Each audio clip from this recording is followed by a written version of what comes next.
Welcome to this episode of Trend Detection.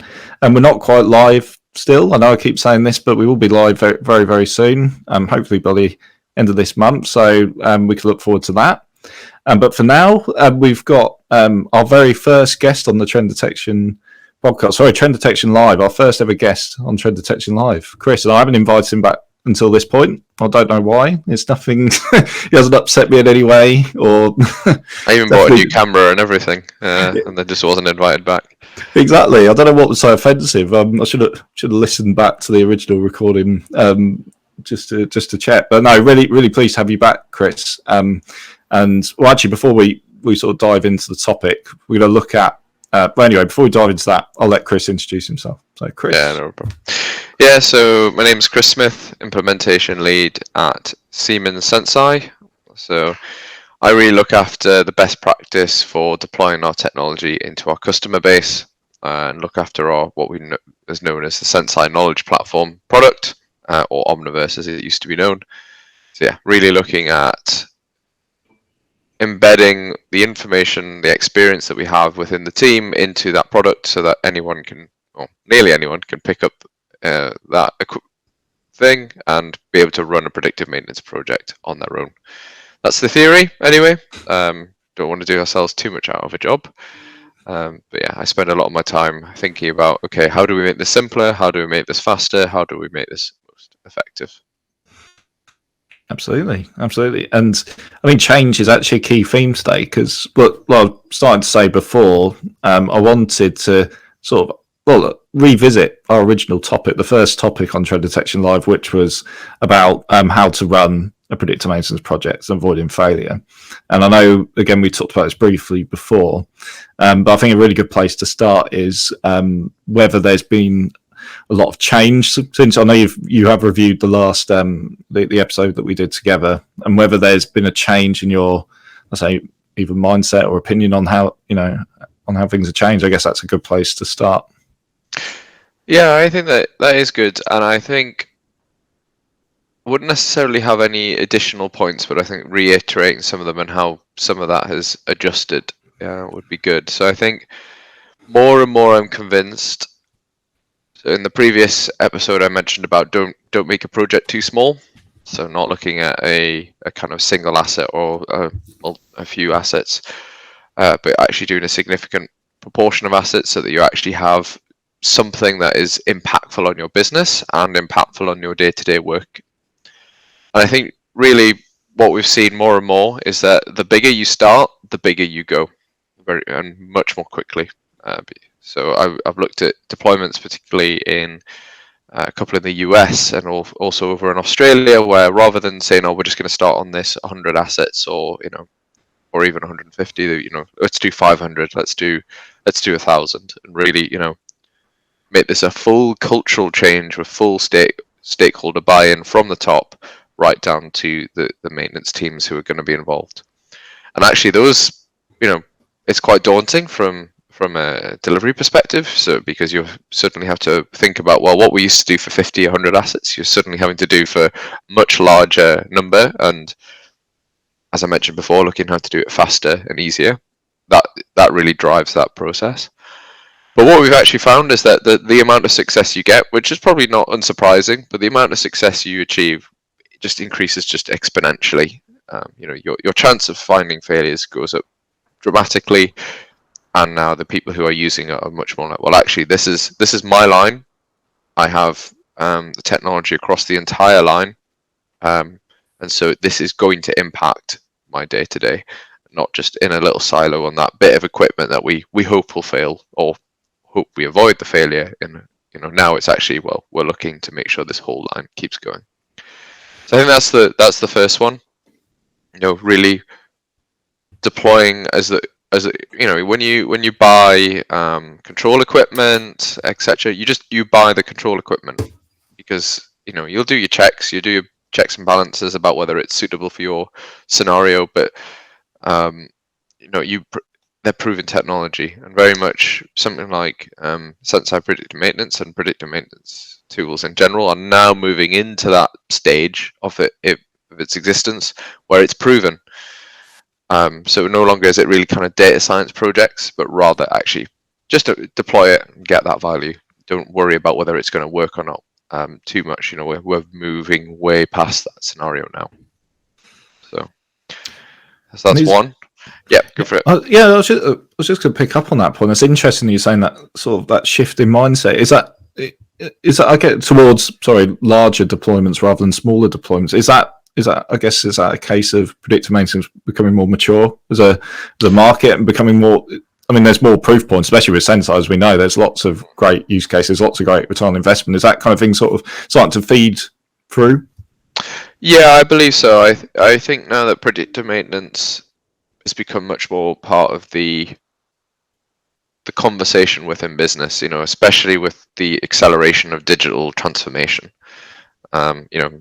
Siemens as well has Siemens Accelerator, which is all about accelerating businesses' digital transformation. And it's just much more of a general term.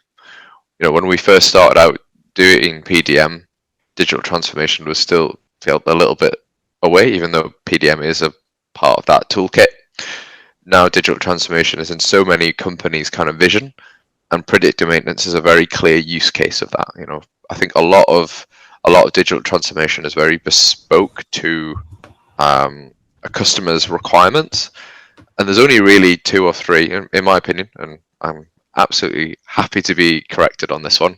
But just from what we've observed, there's really kind of energy management and predictive maintenance that come up in every business's scenarios. I think other elements are much more bespoke. So that kind of increase in understanding of the importance of digital transformation means that when we get into conversations with new potential customers, or when they go into second sites, it's just normal to say that digital transformation is required. And predictive maintenance is a really good use case of that. Again, that's interesting because I guess, it follows where, from marketing, I guess, sales perspective as well, that I think traditionally we're focused more sort of on maintenance engineering, but more and more we're thinking about how predictive maintenance can fit into that digital transformation journey, and obviously that involves senior IT stakeholders. Because obviously digital transformation isn't just for a single plant; it should be, there's a strategy across the whole business. So I guess does that fit into the scalability factor? Because obviously they're presumably looking for solutions that don't just work in one production line or one type of asset. They want to roll it out eventually across all plants. So have that consistent strategy, let's say. Yeah, definitely. And I think particularly for industries that have a large number of plants, with potentially smaller number of assets, it's super important that you have a standard approach to these things, because if you've got large sites across the world but you've only got a small number of them, the chances of you having the right expertise to do digital transformation and to understand what predictive maintenance is required is going to be higher, or at least you can afford to hire the right team in each individual environment. Whereas if you've got smaller sites, people are already struggling to get maintenance technicians with the experience that they need in order to perform the job well. So then add into the mix people who have an understanding of IT, OT, and the need. You're not going to employ that in every single site. So we've had more than one conversation where they're looking to centralize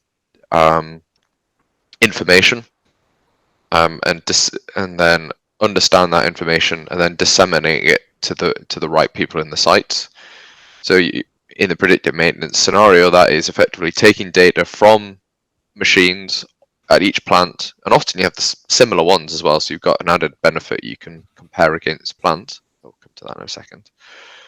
Bringing that to a central location, having the experts determine what is important and what is not important in tandem with the individual sites, because the people on the ground are still going to know their equipment best, but now you can centralize that expertise that can learn from the experience of multiple sites quickly, and then provide the right insights to each site. So by standardizing around an infrastructure, if you can, if you're a completely greenfield site, you're in an excellent position in that regard, because you can just effectively say, okay, this is what we're going to do in each scenario, and connect, as you were. And that way you can drive a lot of value, get a lot of experience in a central position, and effectively have those experts. And that is driven by that standardization. If you're in a brown field, it's what we have found is that is much more complicated, because different sites, particularly with large businesses that have bought, buy and sell entire plants into their organization. They may have different legacy equipment, for their control systems, for sensors, etc. So there still needs to be an element of openness to the architecture to be able to make that connectivity. So you can still but there is still possibility to standardize. You could pick the same PdM product. Of course, we'd love it to be Senseye, and it has the capability to do that. It's an open access. You're not linked to just these sensors or just this architecture. So pick products that allow you to do that, where you can still use your legacy equipment and connect that in. You're not going to have to tear it all out, but see the opportunities as where you can standardize, and then also where you don't need to standardize because you can still drive value out of it. And okay, I guess the question for me, and it often comes up, because obviously with all this different activity in different plants, and often plants work very much individual. What we see, I mean, correct me if I'm wrong, we have sort of a champion person that sort of draws all this together, who's got to be in this project. Because if you think about, maybe not the initial project, but the scale, as it starts to scale and get bigger and bigger, there needs to be someone centralized, within that organization to sort of drive that change and drive, almost becoming, as I've described before, like an internal sales person for Senseye. But it's not designed like that. It's basically we're supporting them to help roll out further, because their success is our success, I guess, is one way to look at it. Yeah, and the champion model is well, we like to say champions now. We like to have at least two, because I think I mentioned this in the previous episode, but if someone is ill or leaves or gets promoted, you have a gap there. So always having two people is useful. A champion is different levels, has a different level and different roles depending on where they are. So you've got, as you mentioned, someone who wants to roll it out across the company, so more in a headquarters position. That champion has very different, they wanting to drive value across the business. From a site champion, and it's particularly interesting with the centralized data approach, you're going to have centralized champions, as it were, who look after the system and want to see value because it's something they've invested time in. But there's still going to be a requirement for someone who champions that at each of those sites as well. So maybe you remove the requirement for them to understand data and the insights directly, but you still need someone who is on the other side of the phone or an email, who is saying, okay, yeah, they're saying that we potentially got a problem on this asset. Let's start that workflow about making sure we can find out what was the issue and repair it in case. So we may not have answered your question so much, but actually, you need a number of people who are curious and excited about a technological transformation in different environments, and what that person looks like is going to be slightly different, or the people will be slightly different depending on your setup, whether you've got a centralized data approach or each plant looks after itself. Just from a purely delivery perspective, how do you sort of interact with these individuals on a daily, weekly, monthly basis as well? So I think initially it's they're going to be we want to have those people involved in the project as early as possible. There's sometimes a temptation to get the IT right, get the OT right, and then bring in the people later who are going to be using the application. You need those people right at the start, or at least as close to the start as possible. Not necessarily in every single conversation. You don't want to bore them with the security questions, although some people find security really interesting. So I don't personally, but that's fine. We're all different. Can't knock it. You can't. Well, it's important, very, very important. Exactly. But in terms of when we're looking at what assets you're going to look at, what data is going to be important, how are you going to use this in your daily operations? Where does the data need to end up to be valuable? That person needs to be there. There's no point doing that entire step without the people who are going to use the application and champion it from a day-to-day perspective, because otherwise, if you're involved in something, you feel an ownership. If you're just forced to use something, then you're going to be aggrieved. You can get over that, and we do see people get over that, but you're starting on a back foot.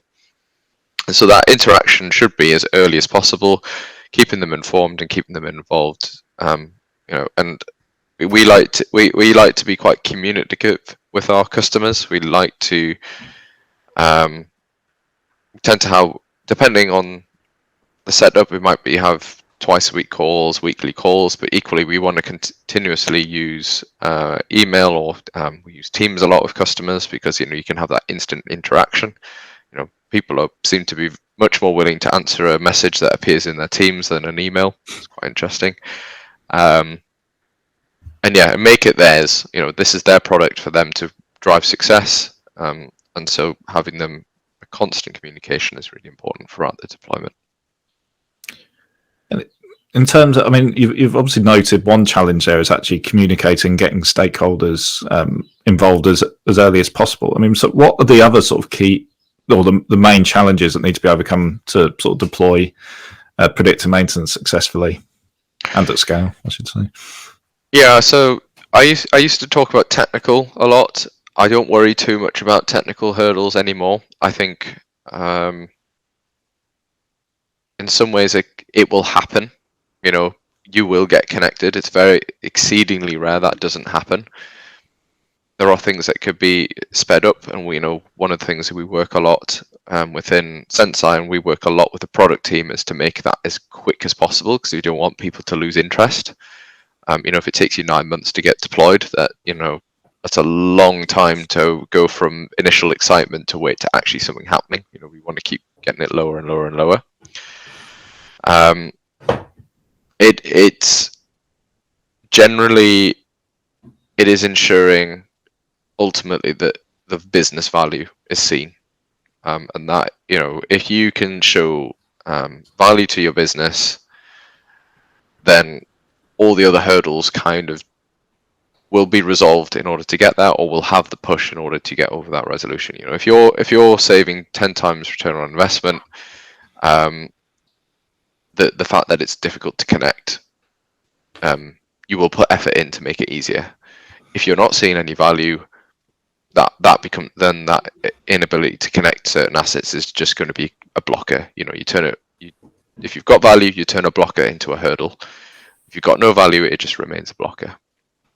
And so when we're in conversations about deployments, we're looking for those assets that are going to drive some value. So either that is going to be by doing whole lines, for example, because then you've got full visibility, you can start looking at how you change your maintenance practices, or you're looking for the assets that do hurt on a regular basis. When I say asset, I mean a number of machines, like a particular fleets, etc. Because then, rather than being the most critical assets, which may never fail, so you may never see the value, or the assets that are easy to detect stuff on, but actually you don't really care if they do fail or not. It's that sweet spot, finding those machines that are going to give you regular value, and also moving as quickly as possible to changing maintenance practice rather than just relying on avoiding downtime. Because effectively, when you're avoiding downtime, you're rolling a dice. And as you get better at predictive maintenance, the amount of times that dice rolls in your favor is going to actually lower, because your equipment's going to be in a healthier state. And what you don't want to get to the situation is that everything's running so smoothly, someone goes, well, we don't need predictive maintenance anymore, because that's the whole underlying, but showing that value is difficult. Whereas if it's fundamentally changing your maintenance practices and you're removing unnecessary costs within there, unnecessary equipment usage, unnecessary third-party checks, etc.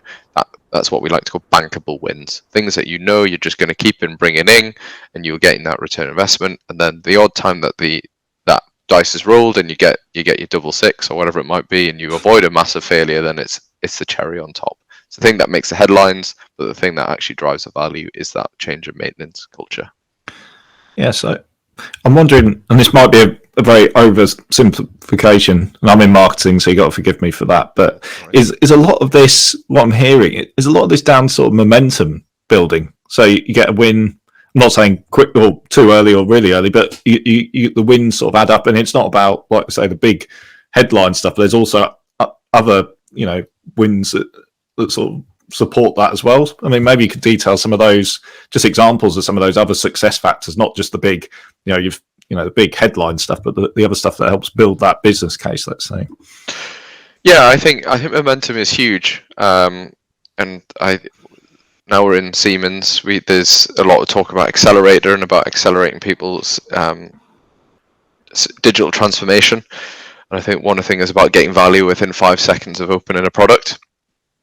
I think with predictive maintenance, we'd love it to be that quick. It's a nice challenge to have in your back of the mind. How do you get it to 5 seconds?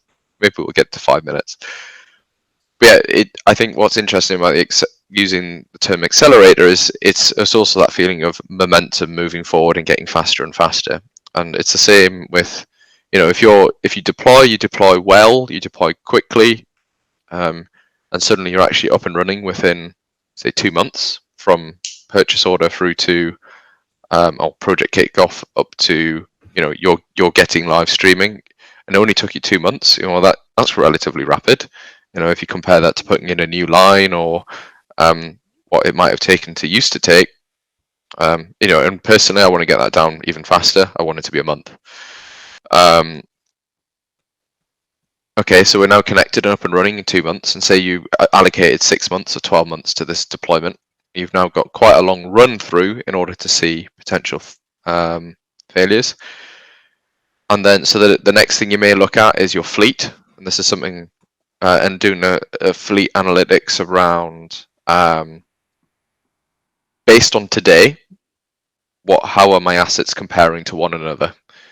Because if you're looking for failures occurring and you only have itself to compare, then you're effectively looking for change, and change takes time. Whereas if you take a snapshot today and say, well, actually, that fan is running 3 times as high a current, that's a bit of an exaggeration. It does happen. 3 times the amount of current than everything else in the fleet, we'll go check that. And you go find, and it's actually a worn out bearing, or something's getting caught in the propeller, or something along those lines. And actually, so then you've gone from, we're going to do this, we're connected in 2 months, within a week later, you've done some maintenance and avoided a downtime. Okay, fantastic. That's good.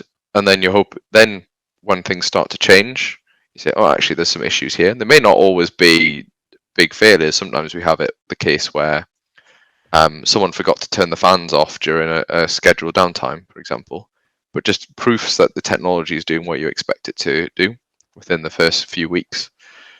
And with all that momentum means people say, okay, I can now see where this is going. I now feel like I've got a product that can back me up to tell me when issues are going to arise. But okay, we've got our next scheduled downtime and we're going to go check those bearings. Well, we've now got vibration sensors on all these, which are going to tell us if that bearing is getting worse.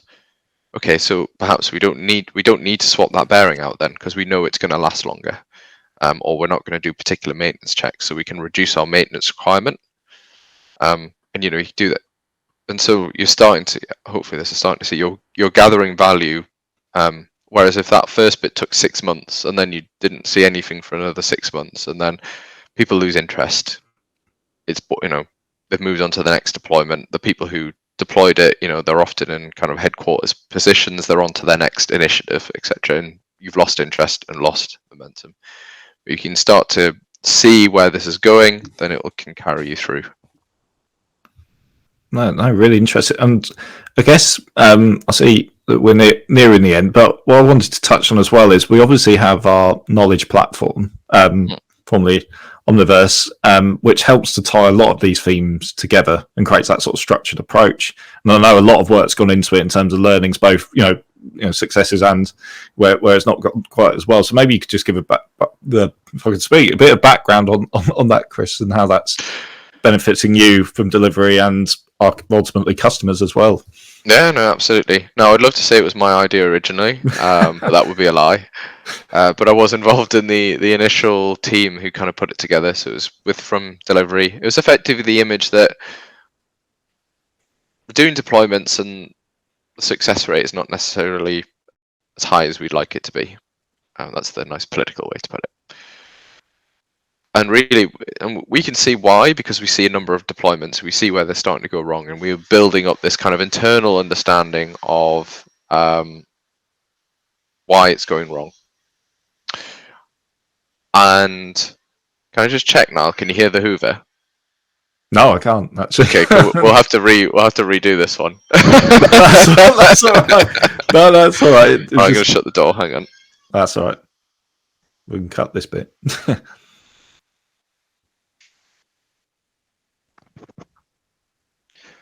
Right, I'm back. I don't everyone ask that question again. Yeah. So Senseye knowledge platform.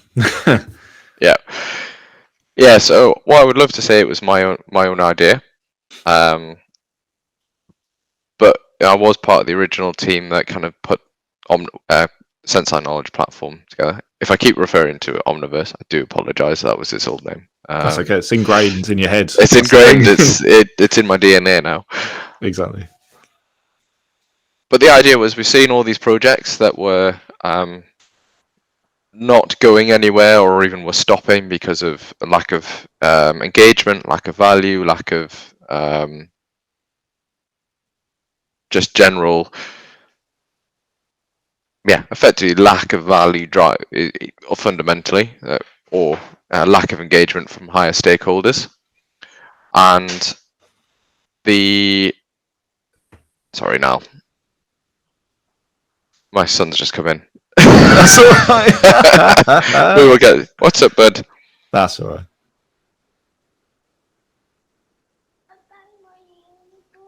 Oh dear. We're so close now on the last question. Oh no, no. Yeah, Danny's doing an interview at the moment. You and me, okay? Yeah. It's like that BBC incident where the kids came in there. Yeah, and the nanny sort of desperately trying to. It was his wife, wasn't it? Oh, it was your wife. Sorry. Yeah, it was his wife. Yeah, I know that feeling. Thank you, Robin. Right, Omniverse. Right. Yes, knowledge platform. Should I say the same joke 3 times? Yeah, go on. It gets more funny. It gets more funny. It gets more funny. It gets more funny. I used to do anyway. Story. Yeah. So Omniverse, or Senseye knowledge platform, as we should refer to it. So I wish it was my idea, and I'd love to claim it, but that would be a lie. Effectively, it was birthed by the fact that we were seeing deployments not succeed, or that's the political way of saying failing, due to a number of factors, and the number of successful projects was not as high as we wanted it to be. And it was recognizing that we were learning a huge amount from all these different deployments, and the failure points were not always the same, but it generally came down to a lack of engagement and a lack of value. Not so much technical. Technical did come up, but we could see that could be resolved with time. So we need to consider technical and give guidance around that, but we can get better. That's in some ways easy to get better and better and better. But the value and the value and the engagement was particularly important. And so really it came about of bringing that information together so that we had an internal pool of information that we could look at and learn from. But equally, we thought, well, actually, if we provide this to potential partners who would like to deploy Senseye Predictive Maintenance, or even sample and give some of it to customers without overwhelming them, is actually they can now see that what we're trying to do and what we're trying to achieve. So there's not like a mist or a fog in the future as to where we're going. Once you got it connected, then what? We want to start on the right foot with all the right stakeholders involved, and making sure we concentrate on places that are going to generate value. So really, that's what why it came about. We put it together in a platform, and then we use it all the time as a perfect reference card. It was originally planned to be much more of a do it all, see it all within one platform. So you would literally do the whole deployment within the platform. But we actually very quickly realized that every environment is different from a communications perspective. Some people like email, some people like Teams, some people want their kind of information just to stick within their organization, and we come in, some want to send over. So we were never going to get the platform to do everything that we wanted it to, and the overheads would be huge. But the information itself is really important. And so really it looks after 5 main steps, which is scoping out your deployment correctly. So looking after, have you got the right people involved? Have you got the right place involved? And what are your objectives? What are you trying to achieve? Where are you going to drive value? So you're not just trying out technology, you're looking to make a business impact. And then using what we call design, which is to then bring all the elements together that you need in order to have a successful deployment, which would be selecting those correct assets. So I mentioned previously, making sure that the assets you select are going to give you value in the medium term future. Short term perfect, medium more likely. So not necessarily your most critical assets, that's more long term value, still valuable to have. And if you've got if you've bought a site license, for example, bring them on in. But concentrate on those ones that, actually we really need to avoid these failures, and they're happening to us. Data selection, which is around making sure that, okay, you know which assets you're wanting to monitor. The data is very much around collecting the right data. Operating context and usage, making sure you've got the right people involved who are going to use it, understand how they're going to use it, who are they going to report to, the wins and the things that need improving, and how do you build the support structure, the IT, OT support structure around them. And then finally, connectivity, which is how are you going to connect from your machines up to our solution.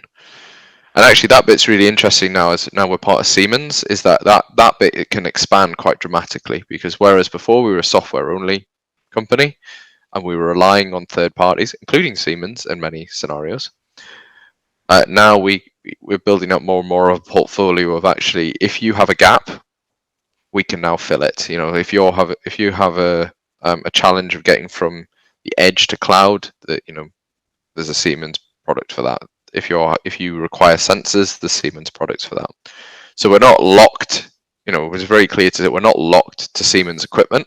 And that's a big important thing to say. So if you've got other providers' sensors, other providers' technology, we can still connect to it. But it does mean if you find there's a gap, then we now have a much wider kind of support structure and product portfolio to be able to fulfill those gaps. And so that's something actually personally I need to expand on in the knowledge platform as well. So one thing to note is we're always trying to improve this knowledge platform. So once you've got it designed, you've got everyone involved who you want, or should have, I should say. It's about deploying, which is the nuts and bolts, and then operate, which is the most important stage, because that's the point where you actually get the value. You could design and deploy a perfect solution, but if no one's using it, it was effectively a waste of time.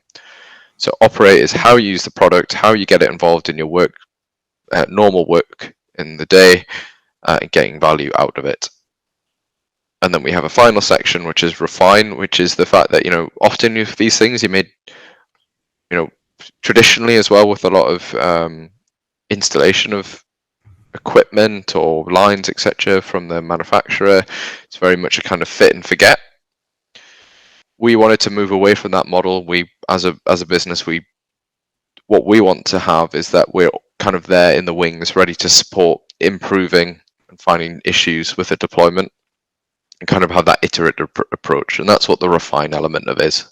Refine is very much around looking back at your deployment and looking forward to where you want to go, to see what gaps are we missing, what needs to improving, and where to next. What plant, what line, who needs to be communicated with, etc. And so that you can see a full journey through to getting your value and then starting to drive even more value in the future. And a lot of these stages, I guess, well, like you said, they're delivered. I guess that's the great thing. They're delivered in the way that the customer wants them delivered. Is it email communication? Is it regular meetings? It could be a mix of everything as well, I guess, as well. So we say a step-by-step approach, but the approach obviously has to account for different customers, different industries, different technologies involved, different connectivity options, etc. Yeah, and it's very much designed much like our product is, in terms of it needs to be agnostic to the industry and agnostic to the data that it receives. And so that's what we try to achieve with the knowledge platform as well. And the information that you find there is that it is effectively a set of principles in order to follow. So it's not going to tell you in oil and gas or in the wind industry, etc., exactly for your wind turbine Mark 2.791, etc. This is the data you need. It kind of takes a step back from that and says, well, actually, let's look at this from a fundamental perspective of break down your wind turbine into components. Well, how does that component fail or could fail? Okay, therefore this kind of data, and that way you're not stuck if you then want to move it to, let's say you had a wind turbine fleet, and then suddenly you want to put it on your hydroelectric dam. You can still use the same approach, and you're not siloed, and that means you can still, you can also spread that expertise across different assets. You still need your subject matter experts, the people who really know those assets, but you're going to need that anyway. So let's get the approach right, and that way you can scale it much faster. Absolutely. So I think we're coming towards the end. I think, again, we've covered quite a lot. I printed out our questions from before I mentioned this before, but I think I've probably asked about one of them, but I don't think it was required. I think we had a really good deep dive. Yeah, exactly. I think we covered quite a lot. So I'll invite you again in about, a year's time, I guess is the average. Pattern, yeah. Is the average. No, it's been really interesting, Chris, and thank you for taking the time out. And thank you, everyone, for listening. We'll be back on the next episode very soon. Thank you very much. Yeah, thank you all.